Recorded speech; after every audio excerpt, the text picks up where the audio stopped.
Je me réjouis de la décision rendue aujourd'hui par le tribunal hors classe de Dakar qui a décidé, suite à la décision du juge de Ziguinchor, de réintégrer Ousmane Sonko sur les listes électorales.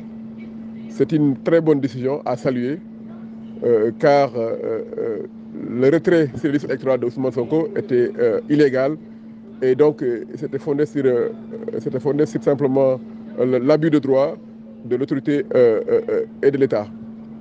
Aujourd'hui, nous pouvons nous dire sans risque de nous tromper qu'il existe encore aujourd'hui des magistrats à l'image de Sabassis Faye, à l'image du juge de Dakar, qui aujourd'hui sont en train de rendre à la justice ses lettres de noblesse.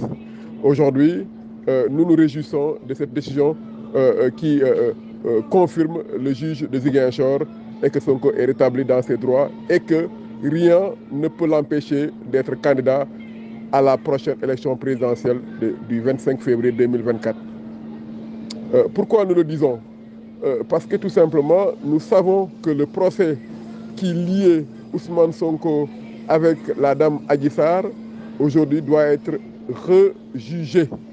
Parce que dès l'instant que quelqu'un est jugé par contumace, dès l'instant qu'il est appréhendé par la justice et qu'il fait acte de non-acquiescement de la dite décision, la justice ne peut que reprendre le procès. Et donc, au regard du principe de la présomption d'innocence, Ousmane Sonko est présumé innocent dans le dossier de Adji Sarr. Ça, c'est le premier point. Le dossier pour lequel il est actuellement en détention est toujours dans la phase d'enquête. Et donc, il est aussi soumis au principe de la présomption d'innocence. Le dossier, le lien avec Mame Mbaye Niang est toujours pendant devant la Cour suprême de Dakar. Et donc, il n'y a pas encore une décision définitive ayant condamné Ousmane Sonko à une peine de non-inéligibilité. Donc, que les militants du PASTEF, que les Sénégalais imbus de la liberté, imbus de la démocratie, soient rassurés.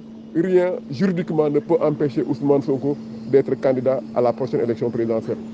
Oui, vous m'avez aussi interpellé sur le fait que les avocats de l'État et l'agent judiciaire de l'État ont décidé peut-être de faire ce qu'on appelle le pourvoi en cassation.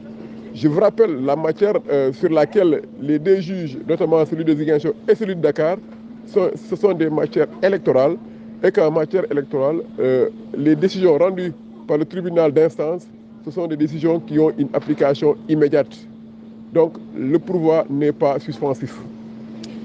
Et quelle que soit la décision qui sera rendue par la Cour suprême, notamment dans ces chambres réunies, nous pouvons dire sans nous tromper que la justice, que le droit est avec Ousmane Sonko. Et donc, la Cour suprême ne pourra que confirmer,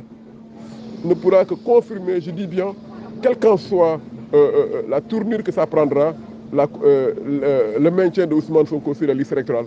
Donc, vraiment, je n'ai pas de doute que le juge du droit, notamment le juge de la Cour suprême, ne pourra que confirmer cette décision du juge de Dakar et donc confirmer Ousmane Sonko sur la liste électorale et par conséquent, rien ne peut l'empêcher d'être candidat à la prochaine élection présidentielle.